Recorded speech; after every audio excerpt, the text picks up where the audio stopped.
Բարյոր, հանրային ռադիոյի եթերում առաստողատակի հաղորդաշարի հերթական թողարկումն է, ես Լևոն Սարդարյանն եմ, խոսել եւ խոսելու ենք խնդիրների մասին, որոնք ուզում են կամ պետք է ուզեն հասարակությանն, այսօր ինձ լուսակիցն է Երևանի Պետական համալսարանի արաբագիտության ամբիոնի վարիչ, արաբագետ բնականաբար Հայկ Քոչարյանը, բարև ձեզ, պարոն Քոչարյան։ Պարոն Քոչարյան, այսօր Միացյալ Նահանգների նախագահի հատուկ բանագնաց Սթիվ Ուիթքոֆը հայտարարեց, որ Հայաստանը եւ Ադրբեջանը կարող են միանալ Աբրահամի համաձայնագրերին, նախ որպեսզի այդ մութ չմնա, որտեղ Աբրահամի համաձայնագրեր ասելու համար, գոնե հասկանալու համար պետք է հիմա ռադիո լսողներն ու մեծ դիտողները Վիկիպեդիան քրքրեն, որպեսզի նման նեղություն չտանք, ինչ համաձայնագրերի մասին է խոսքը։ Աբրահամյան համաձայնագրերը դա Տրամպի առաջ շրջանի մերձարարորյան արտաքին քաղաքականության հիմնական փաստաթուղթներ, որը միտված էր Իսրայելի եւ արաբական երկրների միջև հարաբերությունների մի պարագայում վերականգնման, մի պարագայում հաստատման, այսինքն վերջ տալու խնդիրները, որոնք կային։ Ստացվեց ստորագրել Էմիրությունների եւ Բահրեյնի հետ։ Մնացած ունեին նախապայմաններ հանձնես Սաուդյան Արաբիայի, որպեսզի այդ հարաբերությունները ավելի խորացնեին։ Դա գնաց։ Հիմա երկրորդ Տրամպյան գալստյան հետ կապված մի ձևափոխվել է այս կոնցեպտը, այսինքն դա դադարել է լինել Իսրայել առնվազն արդեն այս ընթացքում նկատվում է, որ դա դառնում է հիմնական փաստաթուղթ մեծ մերձավոր արևելյան կոնտեքստում Միացյալ Նահանգների տվյալ դեպքում Տրամպի աշխատակազմի վարչախմբի ինչ-որ մեկը դրանց իրանց արտաքին քաղաքականությունը այս տարածաշրջանի հանդեպ։ Այստեղ Իսրայելը չի դառնում կարևորը դառնում է հարաբերություններ լավացնելու կոնցեպտը։ Այսինքն ստեղծել մի միասնական տարածք, որտեղ կոնֆլիկտազուր կա տարածքը, որտեղ կոմունիկացիաները աշխատում են, եւ Սաուդյան Արաբիայում ելույթի ժամանակ ասաց, ինչի կռիվ անենք, եթե կարանք առևտուր անենք Տրամպը։ Այսինքն տրամաբանությունը մոտավորապես սա է։ Եվ Հայաստանին եւ Ադրբեջանին նման հայտարարությունը, որ անում Վիտկով, սա դիտարկվում են ընդհանուր երկուսին այս տարածաշրջանային կոնտեքստում, ընդհանուր այս բանաձևի շրջանակում։ Իսկ սա կարելի է դիտարկել որպես այսպես խորուրդ հորդոր, այսինքն կամավոր պարտադիրի են տրամաբանության մեջ, որ ժամանակին կիրառվում էր տարբեր հարցերում։ Այս Տրամպի բիզնես մտածողությունը եւ բանակցային հարուստ փորձը հուշում են, որ սա ավելի շատ նման է առաջարկի, որից դժվար է հրաժարվել։ Դարձավ են կամավոր պարտադիր։ Պարտադիր, այսինքն սա փորձ է ուժեղացնել ազդեցությունը Միացյալ Նահանգների այս կոնտեքստում, տարածաշրջանային, եթե մենք տեսնում ենք այն զարգացումները, որոնք այսօր տեղի են ունենում, որտեղ Սաուդյան Արաբիայի ելույթը եթե վերցնենք Տրամպի երեկվա, դա այսինքն ինքը պատմական է։ Ինչ իմաստով։ Այն իմաստով, որ շատ շեշտերը, որոնք փոխվում են մեծ ծանոթ աշխարհը, որ ձևավորվել էր դրա տրամաբանությունը զարգացման։ Այսինքն դրա հիմնական արժեքները, ասենց ասեմ, որտեվ ինչ ասեց, ապրեք, շատ խելոք եք, դուք ձեր արժեքներից չեք հրաժարվել, այ դուք եք սարքել են երկիրը, որ մեզ եկել, ասենց ամբողջ ելույթի ընթացքում հիմնական 3 բան, այսինքն հիշատակեց Սաուդյան Արաբիան, Էմիրությունը եւ Օմանը։ Այսինքն մայրաքաղաքն է, բայց քաղաքներով էր թվում, ասեց Աբու Դաբի եւ Դուբայ, այսինքն Էմիրությունից 2 կենտրոն նշեց։ Այսինքն ասեց դուք այն մարդիկ եք, որ սարքել եք այս մերձարարել կսենց անվտանգ ծաղկուն, ոչ թե այն մարդիկ, որ գալիս էին իրանց նեոկոնները լիբերալ արժեքներով փորձում են դες սորացնել թե ոնց ապրեն, բայց իրանք չգիտեն ոնց է պետք ապրել։ Այսինքն սա է կարևոր, որտեղ այստեղ զուգահեռ է իմ մտքին գալիս առաջինը Օբամայի 2008-ի ելույթը, որը Կահիրեի համալսարանում էր։ Ոստեղ դա էլ է հետաքրքիր նայել, թե որտեղ էին ելույթը։ Նա Կահիրեի համալսարանում խոսում էր մուսուլմանների հետ հարաբերությունների հաստատանելու, լավացնելու Օբաման, որտեղ Բուշից հետո էր եկել։ Բուշյան ամբողջ շրջանը լարել էր մերձավոր արևելքը։ Ինչը սա այս ելույթը բանում էր Միացյալ Նահանգներ, Սաուդյան Արաբիա Invest ներդրման ֆորումի ընթացքում էր։ Լրիվ տարբեր արժեքների վրա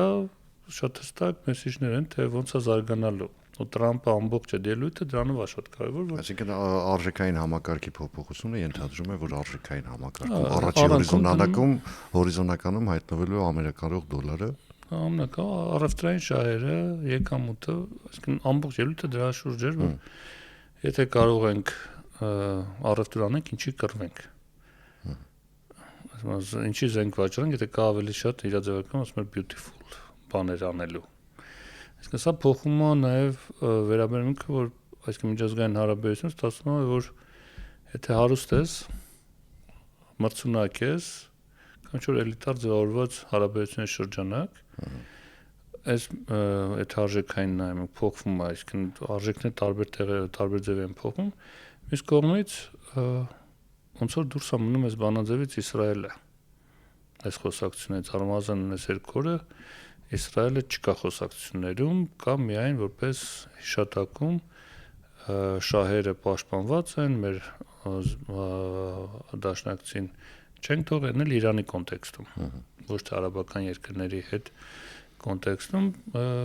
ու այս տրամաբանությունը կասկած ավելի ուժեղանալու է, շարունակվելու է, այսինքն Տրամպը Նեթանյահուն բարկացրել է Տրամփին։ Ավելի շատ ինքնուրույնություն է իրեն թույլ տալի, որքան որ ենթադրում է Տրամպը, որ պետք է թույլ տար իրեն։ Այդ նեղանալու եւ բարկացնելու հարց չէ, այլ ինչ ունենք հուսիների հետ համաձայնություն, որտեղ չկա Իսրայելը Համասից իրենց Իսրայելի եւ Միացյալ Նահանգների քաղաքացի պատանդի են դուրս բերում, Իսրայել տեղյակ չէ ամեն ինչից, ըստ հաղորդագրության։ Բայց Իսրայելը 3 եթե չեմ սխալվում, Նեթանյահուն հայտարարեց, որ առաջիկայում իսրայելական բանակը ամբողջ հզորությամբ եւ ծավալով մտնելու է Գազա։ Դա էլ այստեղ հարցը թե այսինքն մտնելու են հնձեն են ամեն ինչ որ դեռ չեն հնձեն։ Դեռ ոնց հաշվով եթե նայեք զուգահեռ կար նաեւ սպայերի հայտարարություն իսրայելական, այսպես ասած անունը ճիշտ չեմ հիշի, բայց անվտանգության մտահոգ սպայերի, ինչպես մի կազմակերպություն, այսինքն բարձրաստիճան սպայեր են, որոնք նամակ էին գրել բաց, որտեղ մեղադրում էին Նետանյահուն իսրայելական շահերը ոտնահարելու, այսինքն գնալով կոնֆլիկտը ձգելով, խորացնելով, սպասարկելով իր անձնական իշխանությունը պահելու շահերը, այլ ոչ թե իսրայելական պետության շահերը, այսինքն այնտեղ զինվորականությունը, այսինքն գտնում է, որ Գազայում արդեն ինչ պետք էր արվել, արդեն արվել է եւ պետք չի ավելի խորացնել խնդիրները, բայց այստեղ կա նաև արժեթղթերի բարձրացման հարցը, դե արժեքը ոնց Նետանյահուն փորձում է իր ծանրակշռությունը ցույց տալ, դա է, որտեվ եթե հետ նայեք, այս ամբողջ փոփոխությունները հնարավոր էր իսրայելական բանակի սիստեմատիկ գործողությունների։ Մի կողմ դնենք մարդասիրական, հումանիտար, այդ արժեքների չխոսենք, այնտեղ շատ կոնկրետ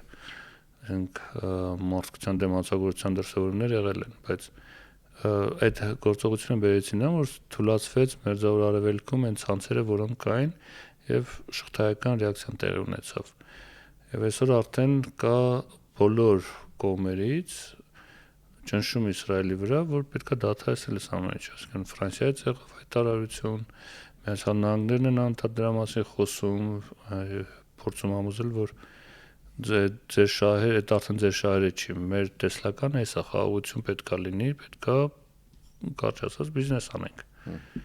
Այսինքն կարմիր թելով անցնում ամբողջ Տրամպի ելույթների մեջ, որ ինչ է կռիվանում, եթե կարանք ստեղ փող աշխատենք իրար հետ։ Այսինքն կարելի է ենթադրել, որ հիմա ամերիկյան քաղաքականությունը այդ տրամաբանական շղթայով փորձենք այդ ամեն ինչին նայել, հետեւյալն է, ուրեմն ասենք Հնդկաստան, Պարսից ծոցի երկրները այստեղ հանգստացնում ենք, Պակիստանի հետ այնտեղ հանգստացրեցին։ Գալիս ենք շարունակում ենք հարավային Կովկասով, որ կարողանանք մտնել Սևծով։ Տրամաբանական, այսինքն բոլոր հնարավոր տեղերը, որտեղ կան մեծ խնդիրներ, այսինքն հաջորդը որն է օրակարգում հանդիպումը Ստամբուլում, չէ, Ուկրաինա-ռուսական կոնտեքստն է։ Եթե վերցնենք կոմունիկացիոն տեսանկյունից, ասենք լուր եղավ, որ հյուսային հոսքերի խողովակաշարերը վաճառվեցին։ Լուրը, այսինքն եթե նայում եք հաղորդագրությունները, որ նկարում ամերիկյան կամպանիա բաներ են գնողները, այսինքն սա ոնց որ թե բերում է մի պատկեր ձևավորում, որ այսինքն այն ինչ որ ասում է, փորձում է իրականացնել, այսինքն ստեղծի միջավայր, որտեղ հնարավոր է առևտրաշրջանառություն, այսպես ասած, բիզնեսը։ Բիզնեսը սիրում է հանգիստ այդ պայմանները, դա այստեղ միակ խնդիրը, որ Տրամպը երեք բարձրացած, ասում է Իրանն է։ Ես ասում եմ Իրանին ձեռք եմ մեկնում, պետք է խաղաղություն անենք, ես անենք, այն անենք եւ այլ։ Որում թե Իրանից, թե Վաշինգտոնից դրական ազդակներ ոնց որ գալիս են, այդ 4 հանդիպում արդեն տեղի ունեցել, վերջին Օմանում էր։ Եղել են 4 հանդիպում, բայց երկու հայտարարությունը իրանական կողմը իրեն ոչի մեջ, այսինքն մեղա դատապարտեց, որ դες մեր հետ չի կարելի խոսալ։ Բայց դա իրականում խաղի կանոններն են, բայց իրականում բան էին անում։ Երկխոսությունը գնում է ոնց որ թե ոնց որ թե հնարավորություններ են ստեղծվում, որ կարող է կոնֆլիկտներ չլինեն։ Այսինքն այն ինչ որ Տրամպը հայտարարում է, ասում է, որ չպետք է արուն, ես որ լինեի նախագահ, ես չէր լինեի, ես որ լինեի։ Ոնց որ թե փորձում է դա անի։ Իսրայելի հետ Նեթանյահուի հետ կոնկրետ տարակարծություններից պատճառներից մեկն էլ հենց Իրանն է, որովհետև Իսրայելը ամեն ինչ անում է, որպեսզի հասնի, այսպես Դաբրոյի, ոչ հայերեն բառով ասեմ, Դաբրոյի Իրանին հարվածելու համար Միացյալ Նահանգները կատեգորիկ դեմ է դրան։ Տեսեք, բանը Իսրայելը տեսնում է ռազմական լուծման ճանապարհ Իրանի միջուկային ծրագրի, դա Նետանյահուի գաղափարության մի մասն է, իրան այսինքն վերջի շրջանում շատ երկար ժամանակ դա քննարկվել է, իրանց այսինքն փաստաթղթավորման մեջ կա, որ լուծումը սա է, ուրիշ լուծում չկա, պետք է այնց անել, որ զրկել այդ հնարավորություններից։ Միացյալ Նահանգները դա մեծ կռվի կողմնակից չէ, դա մեծ կռիվ է նշանակում։ Դրա համար փորձում զսպել է բանակցել եւ Տրամպը գիտի, որ նրա հնարավորություն ունի ֆինանսատնտեսական միջոցներով, այսինքն սանկցիաների միջոցով, որտեղ ինչ ասում է, սանկցիա են կիրառելու։ Նույնն էլ, եթե նաեւ փորձենք հասկանանք, սանկցիաներն է կիրառվում, սանկցիան դառնում է հիմնական գործիքը Իրանի հանդեպ, Ռուսաստանի հանդեպ, այսօր հայտարարեց սանկցիան դուրս հանումը Սիրիայից։ Այսինքն փոխարի կանոնները փորձում է այդ ֆինանսական, տնտեսական լծակներով լուծել, որտեղ եւ դա իրեն ծանոթ աշխատող մեխանիզմ է, որ մարդը 100 տարվա բիզնեսմեն ասենք, դա համար կարողանում է դեռ դա է դիտարկում հնարավորություններ, այստեղ որքանով էս կշարունակվի եւ ոնց կզարգանա, կախված է նրանից, թե այդ առաջիկայում թե իսրայելական ուղղությունն էլ այդ հայտարարված ռազմական ներխուժումը կլինի, թե չի լինի։ Որտեվ հայտարարել է, բայց այս տրամաբանության մեջ որ զարգանում է մերձավորական հարաբերություն, որտեվ ոչ միայն Հայաստանին ու Ադրբեջանի մասն է, նաև այնտեղ խոսում էր որ մի 5-6 երկիր պիտի միանան։ Իսկն դա դառնում է Միացյալ Նահանգների կարևոր արտաքին քաղաքականության դոկտրինը մերձավոր արևելքի համար, որ հերիքա կռվեք, եկեք նստեք, այսինքն ստորագրեք այս թուղթը ու ես դառնում եմ խաղաղության երաշխավորը։ Ասում եմ, ինձ կարծիքով քիչ ավելի խորն է, ստորագրեք նստեք աշխատեք, դուք ինք մակերեսային ասում։ Հա, չէ, բանով, որ ոչ թե ես եմ երաշխավորը, այդ դուք ձեր շահերը կստեղծեք, ինքն է ձեր համար երաշխավորեք ձեր այդ փոխադարձ շահերը։ Մենք եթե մեր շահերից բխում, մենք դեռ բիզնես կանենք։ Եթե կխանգարեք, նոր դվակ կմտածենք ինչ ենք անենք, չէ։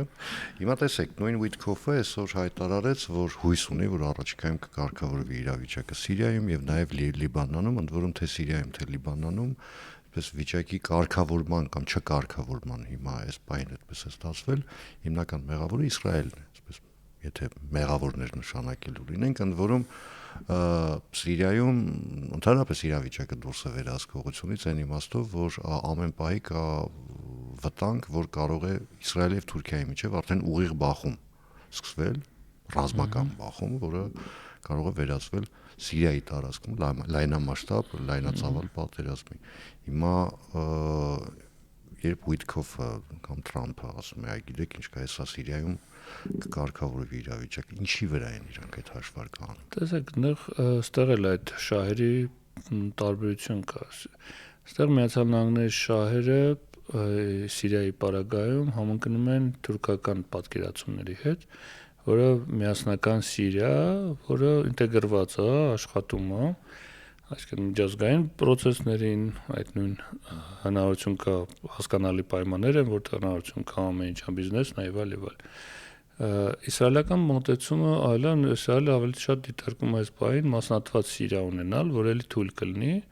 ոչ մեկ ուժեղ Սիրիայի մասին չի։ Սա Սիրիայի թույլ պահելու մասին է խոսքը երկու խաղացողներում, բայց մեկը միասնական է տեսնում, մյուսը տեսնում մասնատվածության մեջ է ամեն ինչը։ Այս Միացյալ Նահանգները այսօրվա հանդիպումն էլ այն ինչ որ կարողանում, իրենք էլ են տեսնում, որ Սիրիան պետք է միասնական լինի։ Եվ ամբողջական, բայց ինտեգրված։ Դա համար ճիշտ է, որ Դամասկոսում նստած իշխանությանը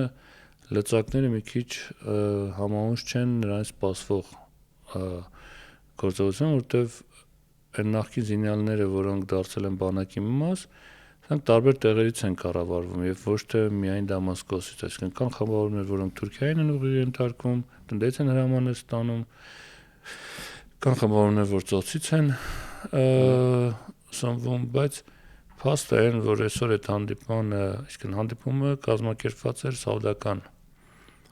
արքայազնի ներկայությամբ, ինչու, այսինքն Սաուդիայի դերի բարձրացման մասին է, ճիշտ է, հեռախոսազրույցով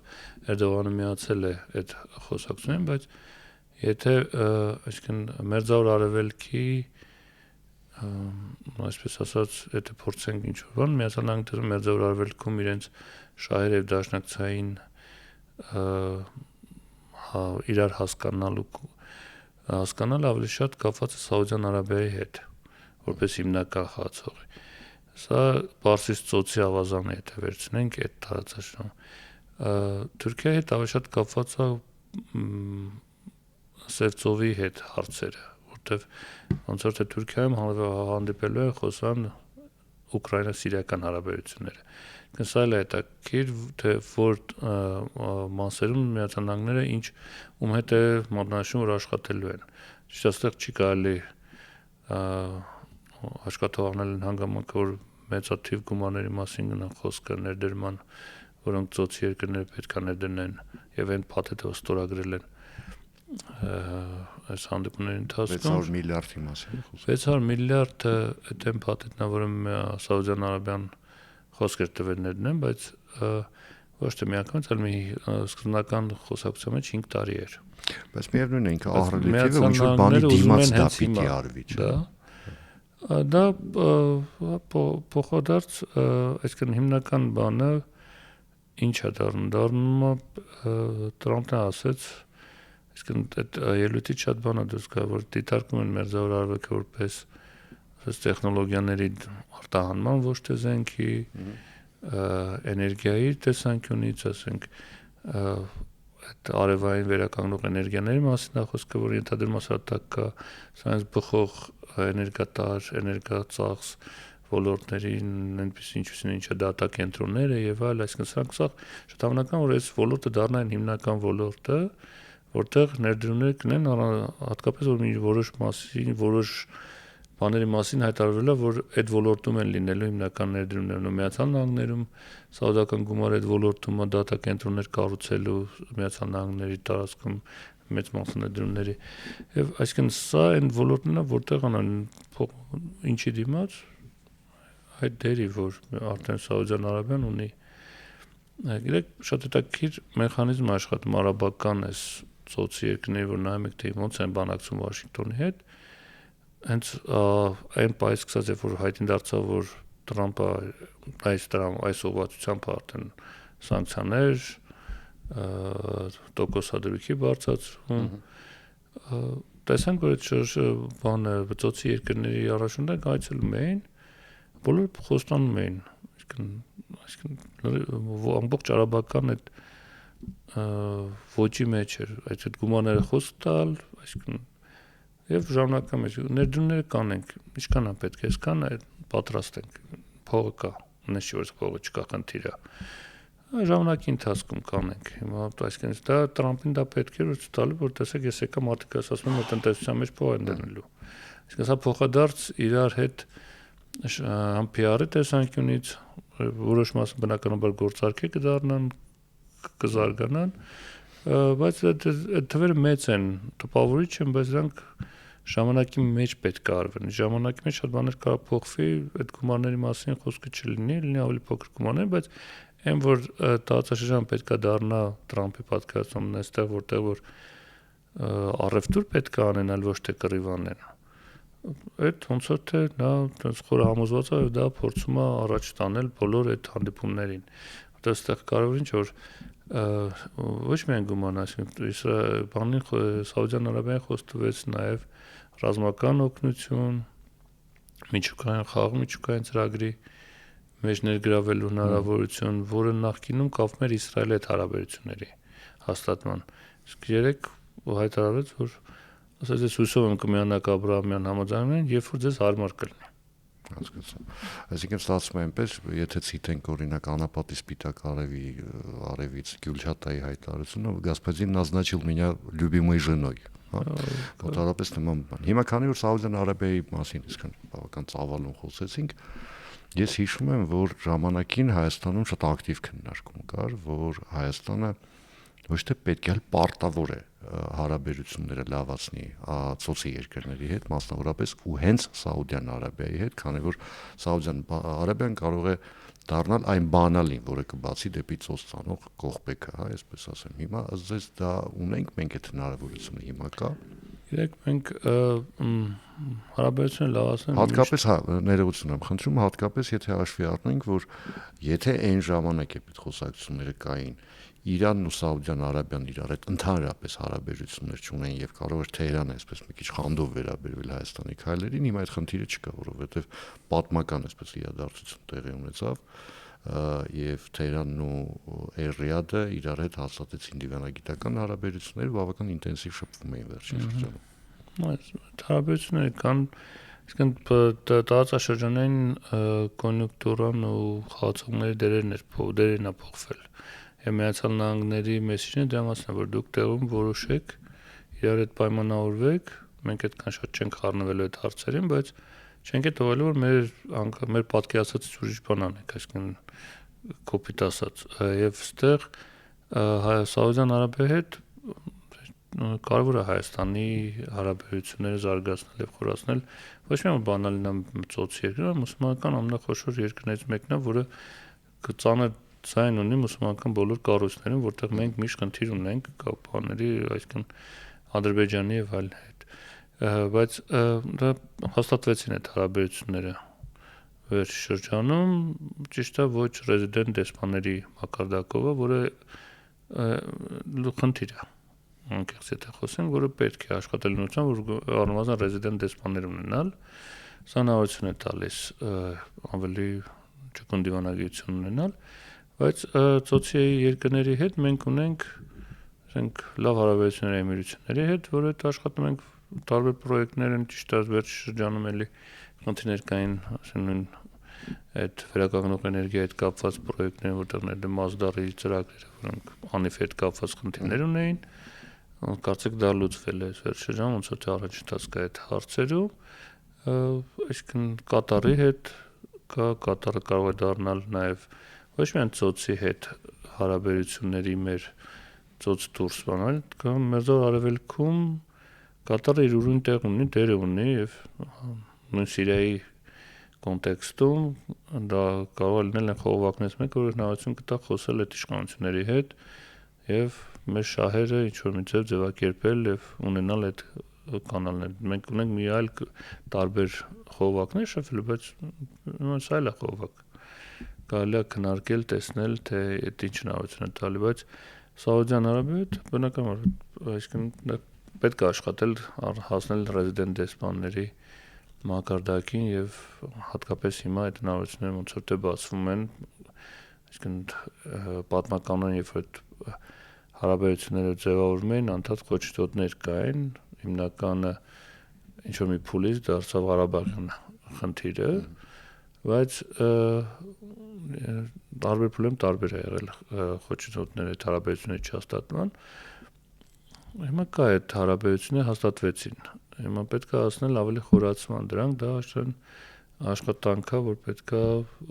ու այս Տրամպի այցից հետո էլ այս ամբողջ կոնտեքստը մերձավոր արևելքում պետք է մի հատ վերաիմաստավորել եւ արտաքին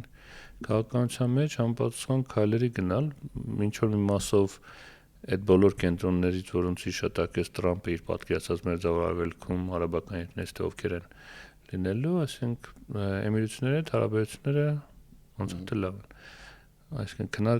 քննարկվում է եւ եղավ որոշում, կարծեմ, եթե չեմ սխալվում,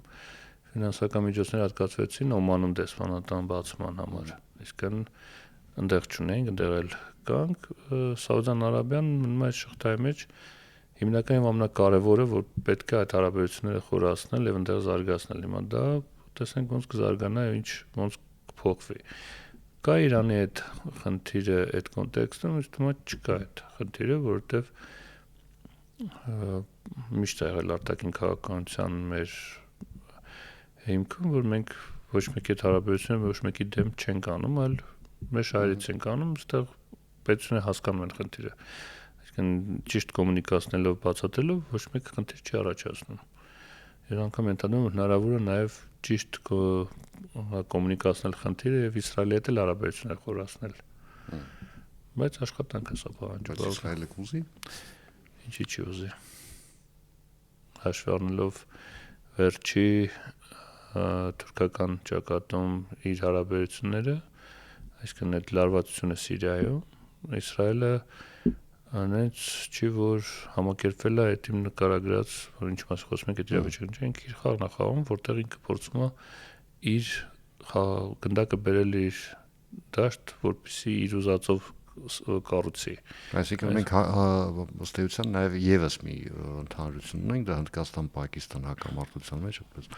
անկախ մեզնից Իսրայելի հետ հայտնվեցինք նույն ճամբարում, հա, դաշնակից, այսպես կարելի ասել։ Դաշնակից չէ, բայց չէ, մենք շահերի տեսանկյունից, այսինքն Իսրայելը դեմ չի լինի Հայաստան, այսինքն հաշվելով հայ-թուրքական պատմական հիշողությունից, դեռ ունենա իր դերակատարում, ինչը կարելի է հասկանալ, այսինքն սա առաջին կապեր են պետք, այսինքն պետք է իրար հետ շփվել, հասկանալ ընդեղից ինչ են ուզում, ինչ կարելի է քննարկել, որտեվ սա որքան ինձ հայտնի է ինչ որ ազդակներ գալիս են, բայց զարգացումներ դեռ չկան այդ ոլորտում, կարելի է քննարկել։ Ինչի՞ չէ։ Ոսկի ցլիկից, հա, մեջբերում հանենք, որ ասում հա կուզեմ, բայց ինքը կտա։ Դե խոսացողից է։ Ըստ էության կարող ենք ասել, որ ինչ որ բաներ մենք անգամ Իսրայելից արդեն ստանում ենք, այն պարզ պատճառով, որովհետև հնդկական զինատեսակները, որոնք մենք ներկրում ենք, նույն ակաշները իսրայելական են, բայց խնդիրը մենակ ռազմական չի։ Այսինքն հարթ քաղաքացիական բաներ կան, մշակումներ կան եւ տեխնոլոգիաներ կան, որոնք թե գյուղատնտեսության մեջ է, թե բժշկության մեջ։ Գյուղատնտեսությունը, որովհետև եթե ինչ որ բան պիտի սովորենք Իսրայելից, գյուղատնտեսություն։ Շատ ոլորտներ կա, որտեղ կարելի է աշխատել։ Շնորհակալություն զրույցի համար, հիշեցնեմ այսօր իմ հյուրն էր Երևանի Պետական Համալսարանի արաբագիտության ամբիոնի վարիչ Հայկ Քոչարյանը, ես Լևոն Սարդարանն եմ, կհանդիպենք արդեն վաղը, նույն ժամին, նույն վայրում, հաջողություն եւ համբերություն բոլորիս։